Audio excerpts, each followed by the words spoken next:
नमस्कार दोस्तों, स्वागत है आप सबका हमारी एजुकेशन क्लास में जिसका नाम है नालंदा जीएस एकेडमी और मैं हूं आपके साथ दीपक चौहान। जितने लेक्चर हमारे आते हैं अगर आप लोगों ने वो नहीं देखे हैं तो प्लीज़ सबसे पहले आप लोगों को उन्हें देख लेना है ताकि आने वाले जितने भी लेक्चर होंगे या फिर आज का जो लेक्चर है उनसे उन्हें आपको रिलेट कर सको। वीडियो को अगर आप लोगों ने लाइक नहीं किया है तो वीडियो को लाइक कर दें, दोस्तों को शेयर कर दें। चैनल पर नए हैं तो चैनल को सब्सक्राइब कर लें ताकि नोटिफिकेशन आप लोगों को लेक्चर की मिलती रहे। आज का लेक्चर आप लोगों के लिए काफ़ी ज़्यादा हेल्पफुल रहने वाला है क्योंकि आज हम डिस्कस करने वाले हैं कि जो संविधान की प्रस्तावना है उसमें कितने प्रकार की समता का प्रोविज़न हमारे लिए किया गया है, देश के नागरिक के लिए किया गया है। आप जानते हो कि संविधान की जो प्रस्तावना है उसमें हमें संविधान का पूरा जो सार है वो मिल जाता है कि हमारा जो संविधान है वो किस तरीके का संविधान है और उसमें क्या क्या उपबंध, क्या क्या प्रोविज़न देश के नागरिकों के लिए किए गए हैं। जैसे आप लोगों ने देखा था कि हमें कितने प्रकार का न्याय मिला संविधान के द्वारा दिया गया है वो हमें प्रस्तावना में मिल जाता है, कितने प्रकार की स्वतंत्रता है वो हमें प्रस्तावना में मिल जाती है। और आज हम देखेंगे कि हमें समता का अधिकार जो दिया गया है वो कौन से आर्टिकल के तहत दिया गया है, कौन से भाग में रखा गया है और कितने प्रकार की जो समता है वो हमें प्रोवाइड की गई है संविधान निर्माताओं के द्वारा। तो चलते हैं अपने लेक्चर की तरफ और देखते हैं कि कितने प्रकार की समता का प्रोविज़न हमारे लिए किया गया है। संविधान में समता, सबसे पहले हम यही देख लेते हैं कि समता होती क्या है। समता का अर्थ समझ लेते हैं। भारतीय संविधान के अनुसार समाज के किसी भी विशेष वर्ग को विशेष अधिकारों के बिना समाज के प्रत्येक व्यक्ति को बिना किसी भेदभाव के समान अवसर प्रदान किए जाएंगे। संविधान की प्रस्तावना प्रत्येक नागरिक को स्थिति और अवसर की समानता प्रदान करेगी। यानी कि अगर आप लोगों के समाज में कोई ऐसा व्यक्ति है जो विशेष अधिकार प्राप्त है, जैसे आप लोगों ने देखा होगा कि पुराने ज़माने में क्या हुआ करती थी, रियासतें हुआ करती थी, राजा महाराजा हुआ करते थे। लेकिन जैसे ही रियासतों का विलय देश के अंदर हो गया, ब्रिटिश भारत के अंदर हो गया, उसके बाद में सभी नागरिक समान हो गए। ऐसा नहीं है कि आज भी उन्हें राजाओं की तरह ट्रीट किया जाएगा, नहीं, वो देश के नागरिक हैं, उन्हें देश के नागरिक की तरह ही ट्रीट किया जाएगा।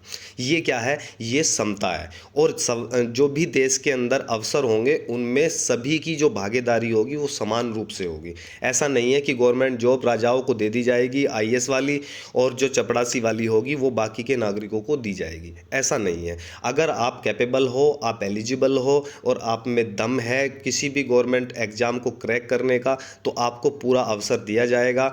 और एक चपरासी का जो बच्चा है वो भी आईएएस बन सकता है, कलेक्टर बन सकता है। ये प्रोविज़न हमारे संविधान के द्वारा संविधान निर्माताओं के द्वारा संविधान में किया गया है। और इसी को आप लोग क्या बोलते हो? समता बोलते हो, समानता बोलते हो। किसी भी प्रकार का भेदभाव आप लोगों से नहीं किया जाता है। और ये बातें संविधान निर्माताओं के बाद में जो प्रोविज़न संविधान में किया है उसके बाद में ये बातें कितनी ग्राउंड लेवल पे सच कितनी है ये भी हम देखेंगे कि ये क्या ऐसा होता है कि क्या भेदभाव नहीं होता है या होता है। ये चीज़ें कितनी सच हैं कितनी झूठ है वो भी हम देखने वाले हैं। संविधान में समता के प्रकार देख लेते हैं।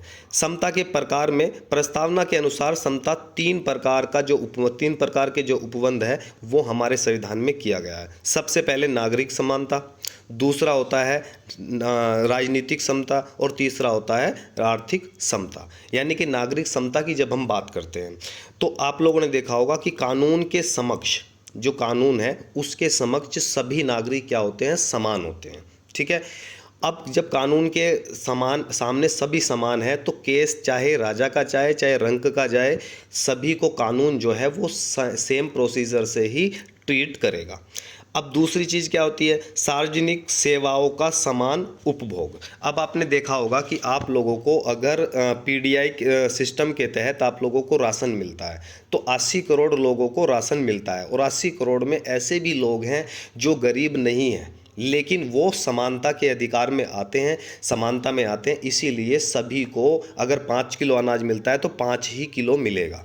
अगर एक गरीब का बच्चा स्कूल में पढ़ सकता है तो अमीर का बच्चा पढ़ सकता है तो उसी स्कूल में अगर उसके पास में पैसे हैं तो वो उसी स्कूल में जो एडमिशन है वो ले सकता है, वो पढ़ सकता है। उसके प्रति किसी भी प्रकार का भेदभाव नहीं किया जा सकता है। सभी नागरिकों के लिए समान अवसर, ठीक है, ये सारी चीज़ें हो गई। अब स्कूलों की बात करते हैं। पहले क्या हुआ करता था कि स्कूलों में गरीब के बच्चे की एंट्री नहीं होती थी। वहाँ पर उन्हें पढ़ने नहीं दिया जाता था। आप लोगों ने देखा होगा कि एक एग्जाम्पल भी दिया जाता है कि भीमराव अम्बेडकर थे, उन्हें स्कूल में पढ़ने नहीं दिया जाता था। या फिर पहले ज़माने में दलित हुआ करते थे, जो छोटी जाति से आते थे, उन्हें स्कूल में पढ़ने का अधिकार नहीं होता था। लेकिन ये सारी चीज़ें हमने इतिहास में देखी हैं, और ये सारी चीज़ें हमने कमियों को दूर करने के लिए संविधान में ये प्रोविज़न किए गए हैं कि आने वाले समय में ऐसा कोई भी प्रॉब्लम क्रिएट ना हो सके, सभी नागरिकों को समान शिक्षा मिले। तो स्कूलों में जो सार्वजनिक स्कूल हैं या प्राइवेट स्कूल भी हैं, तो अगर आप लोग एलिजिबल हैं वहाँ पढ़ने के लिए, तो आप लोगों को जाति के आधार पर उससे भेदभाव नहीं किया जाएगा। ठीक है। इसके बाद में आप लोगों ने देखा होगा कि कुओं पे पानी नहीं भरने दिया जाता था। तो वो भी क्या है, वो भी एक प्रकार की असमानता थी कि किसी विशेष जाति को आप किसी कुएं पर पानी भरने के अधिकार से भी वंचित करा रहे हो। आज भी आप राजस्थान में कई जगह पर देखते हो कि चारपाई पे आप लोगों को बैठने नहीं दिया जाता है। ठीक है। आप लोगों का मतलब जो छोटी जाति के कुछ लोग होते हैं, उन्हें आज भी वहाँ पर भेदभाव का सामना करना पड़ता है। कई तो मंदिरों में आप लोगों को जाना नहीं दिया जाता है, कि जो मंदिर होते हैं, मंदिर में भी आप लोगों से भेदभाव किया जाता है कि आप मंदिर में जाकर भगवान की पूजा भी नहीं कर सकते हैं। ये चीज़ें पहले हुआ करती थी, और कहीं कहीं पर इसके एग्जाम्पल आज भी आप लोगों को मिल जाते हैं कि आज भी वहाँ पर जाने नहीं दिया जाता है। नौकरी में समानता, नौकरी में तो पहले क्या होता था कि ये सारी चीज़ें क्या थी, जो गरीब लोगों के हिस्सों में कम आती थी। जब नौकरी की हम बात करते हैं, तो थोड़ा सा यहाँ पर उपबंध देख लेते हैं कि इन सब की सुरक्षा के लिए संविधान में क्या क्या प्रोविज़न किए गए हैं और कहाँ कहाँ पर किए गए हैं। पहला हम देखते हैं, नागरिकों की समता को सुनिश्चित करने के लिए संविधान में निम्न उपबंध किए गए हैं। क्योंकि जब तक आप संविधान में ऐसे प्रोविज़न नहीं बनाएंगे, तो ये चीज़ें कल को अगर क्रिएट होती हैं, तो उनका माई बाप कौन होगा? तो माई बाप आज कौन है? आज सुप्रीम कोर्ट है, हाई कोर्ट है। अगर ये चीज़ें आप लोगों को नहीं प्रोवाइड की जाती हैं, राज्य नहीं कराता है, किसी भी प्रकार का भेदभाव होता है, तो जो सुप्रीम कोर्ट है वो संज्ञान लेता है और इस पर वो कार्रवाई करता है। विधि के समक्ष समानता, कानून के समक्ष सारे लोग समान होंगे, ये प्रोविज़न किया गया है आर्टिकल 14 में। यानी कि मैं बात कर रहा हूँ जो भाग 3 है, भाग 3 है संविधान का, जो भाग 3 है, भाग 3 में क्या है? फंडामेंटल राइट है, मौलिक अधिकार जो हमारे देश के नागरिकों को मिले हुए हैं। तो उनमें ही ये उपबंध किया गया है कि अगर विधि के समक्ष समानता, यानी कि कानून अगर आप लोगों से कोई भी भेदभाव करता है, समान रूप से आप लोगों से बिहेव नहीं करता है, तो आप आर्टिकल 32 के तहत या आर्टिकल 226 के तहत आप सुप्रीम कोर्ट या हाई कोर्ट का दरवाज़ा खटखटा सकते हैं कि हमारे प्रति क्या होता है? भेदभाव किया जाता है।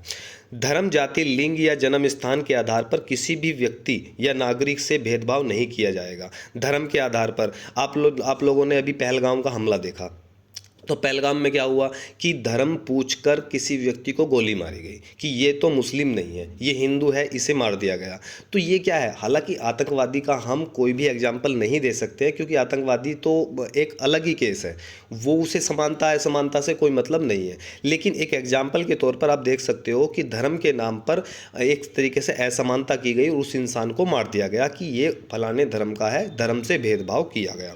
जब हम जाति की बात करते हैं, तो जाति में आप लोगों ने देखा होगा कि जो कुछ ऐसी प्रकार की जाति हैं जिनसे जाति के नाम पर भी उनके हाथ का पानी नहीं पिया जाता है, उनके कुओं से पानी नहीं पी सकते, उनके घर का खाना नहीं खाते हैं लोग। तो ये हो गया जाति के नाम पर उनसे भेदभाव। जब हम लिंग की बात करते हैं, तो लिंग के आधार पर कुछ ऐसे मंदिर हैं आज भी भारत में जहाँ पर महिलाओं की एंट्री बैन है, वहाँ पर महिलाओं को जाने नहीं दिया जाता है, क्योंकि वो महिला हैं, लिंग के आधार पर उनसे भेदभाव हो रहा है। अगर मैं बात करूँ कि ये कहाँ पर कुछ मंदिर हैं ऐसे जो जहाँ पर ये चीज़ें होती हैं, जैसे केरल का आप सबरीमाला मंदिर देख सकते हो, तो वहाँ पर क्या है? नहीं जाने दिया जाता महिलाओं को। पदम भशामी मंदिर है, ये भी केरल में है और इस पर भी महिलाओं का जाना बैन है। कार्तिकेय मंदिर राजस्थान में है, यहाँ पर भी महिलाओं को जाने नहीं दिया जाता है। तो ये हुआ किसके आधार पर? लिंग के आधार पर भेदभाव।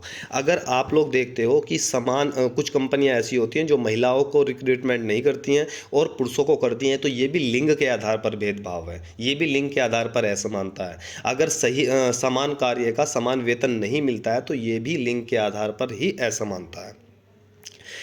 जन्म स्थान के हिसाब से, अब जन्म स्थान के हिसाब से आप लोगों से भेदभाव कैसे होता है? आपने एक मूवी देखी होगी सूर्या, मूवी थी सूर्या। अब सूर्या में क्या होता था, जो अल्लू अर्जुन है वो साइन कराने के लिए नॉर्थ में आता है, तो वो एक पब में जाता है, तो पब में क्या होता है, उसका थोड़ा सा कॉन्फ्लिक्ट हो जाता है, झगड़ा हो जाता है। तो उसमें कोई मंत्री का बेटा होता है, वो पूछता बोलता है आके कि तू तो इधर का नहीं है, तू तो मुझे इधर मैंने कभी नहीं देखा है, तू तो साउथ इंडियन लगता है मुझे। तो तब वो उसे मारता है और मारने के बाद में बोलता है कि हमारे यहाँ ईस्ट वेस्ट नॉर्थ साउथ इतने सारे इंडिया नहीं है, हमारे यहाँ सिर्फ एक इंडिया है। तो उससे क्या है, जन्म स्थान के लेकर उससे क्या भेदभाव किया जा रहा था। तो इसका ये बहुत अच्छा एग्जाम्पल आप देख सकते हो। तो नागरिक से भेदभाव किया जाएगा, तो ये प्रोविज़न कहाँ रखा गया, आर्टिकल 15 में इस तरीके के भेदभाव को दूर करने के लिए 15 में उपबंध किए गए हैं आर्टिकल 15 में। लोक नियोजन के विषय में अवसर की समानता। जब भी सरकारी नौकरी की बात आती है, लोक नियोजन की बात आती है, तो सभी लोग फॉर्म भर सकते हैं। अगर उन्होंने मांगा है कि आप 10th एलिजिबल हो या नहीं हो, या 12th आपने किया है या फिर ग्रेजुएशन किया है, और आप भी उसी के प्रोविज़न में आते हो, तो आप उस फॉर्म को भर सकते हो, एग्ज़ाम दे सकते हो, इंटरव्यू दे सकते हो। अगर आप मार्क्स लेकर आते हैं तो आप लोगों को वो नौकरी मिलती है। तो ये कोई भी ऐसा नहीं है कि आप लोगों से भेदभाव या असमानता की जाएगी। ये सारे के सारे जो उपबंध हैं, ये कहाँ किए गए हैं, ये संविधान के भाग 3 में किए गए हैं। छुआछूत का अंत। आर्टिकल 17 में ये कहा गया है कि अगर किसी भी जगह पर आप लोगों से छुआछूत का जैसी प्रॉब्लम क्रिएट की जाती है, तो आप आर्टिकल 17 के तहत आप उस पर कार्रवाई कर सकते हो, सुप्रीम कोर्ट जा सकते हो आर्टिकल 32 के तहत। उपाधियों का अंत। आप लोगों ने देखा होगा कि भारत रत्न मिल गया, तो ऐसा नहीं है कि अपने नाम के पीछे भारत रत्न लगाकर घूमो। पद्मश्री मिल गया तो पद्मश्री आप लगाकर घूमो। विदेशों में जाके आप नई नई उपाधियां आप लोगों को मिले, तो यहाँ की सरकार के अकॉर्डिंग ही आप उपाधियों ले सकते हो, वरना तो इस तरीके की उपाधियों का जो अंत है वो किया गया आर्टिकल 18 में। यानी कि किसी भी उपाधि को किसी व्यक्ति को देकर उसे बड़ा नहीं बनाया जाता है, उसे विशेष अधिकार नहीं दिए जाते हैं, उसे उसके काम के आधार पर उसे वो जो अवार्ड है या उपाधि है वो दी जाती है। संविधान में 2 उपबंध ऐसे हैं जो राजनीतिक समानता को सुनिश्चित करते हैं। पहला, आर्टिकल 325। इसमें प्रावधान किया गया है कि किसी भी नागरिक की धर्म, जाति, लिंग अथवा वर्ग के आधार पर मतदाता सूची में शामिल होने से अयोग्य नहीं घोषित किया जाएगा। यानी कि अगर जाति, धर्म, वो किस धर्म का है, किस जाति का है, वो स्त्री है या फिर वो पुरुष है या किस वर्ग का है, इस आधार पर जो सूची बनेगी वोटर आईडी कार्ड की, जो वोटर लिस्ट बनती है, उसमें उसे अयोग्य घोषित नहीं किया जा सकता है कि तुम फलाने धर्म के हो, तुम्हारी वोट हम कैंसिल कर रहे हैं, आप वोट नहीं डाल सकते हो। तो ऐसा प्रोविज़न नहीं है। आर्टिकल 326 में ये कहा गया है कि लोकसभा व विधानसभा के लिए वयस्क मताधिकार का जो प्रावधान है वो किया गया है। यानी कि अगर आप 18 साल की आयु क्रॉस कर चुके हैं, 18 साल की जो आयु है वो आप पार कर चुके हो, तो आपको वोट देने का अधिकार है। आप चाहे किसी धर्म के हों, किसी जाति के हों, किसी आप लिंग के हों, चाहे फिर आपका जन्म स्थान कुछ भी रहा हो, आप लोगों से कोई भी भेदभाव नहीं किया जाएगा। राज्य के जो नीति निर्देशांक तत्व हैं उसमें भी इस तरीके का प्रोविज़न किया गया है समानता का। कैसे किया गया है, आर्टिकल जब हम 39 देखते हैं, 39 में देखते हैं, तो महिला व पुरुष को जीवन यापन के लिए पर्याप्त साधन व समान कार्य के लिए समान वेतन का अधिकार सुनिश्चित किया गया है। अगर किसी भी कंपनी में, किसी भी ऑर्गेनाइजेशन में अगर समान कार्य समान महिला और पुरुष दोनों के द्वारा किया जाता है, तो वहाँ पर उसे वेतन भी समान दिया जाएगा, उसमें कोई भी किसी भी प्रकार का भेदभाव नहीं किया जाएगा। ठीक है, तो ये रहा आज का लेक्चर, जिसमें हमने देखा है कि कितने प्रकार की जो समता है उसका प्रोविज़न हमारे संविधान के द्वारा किया गया है।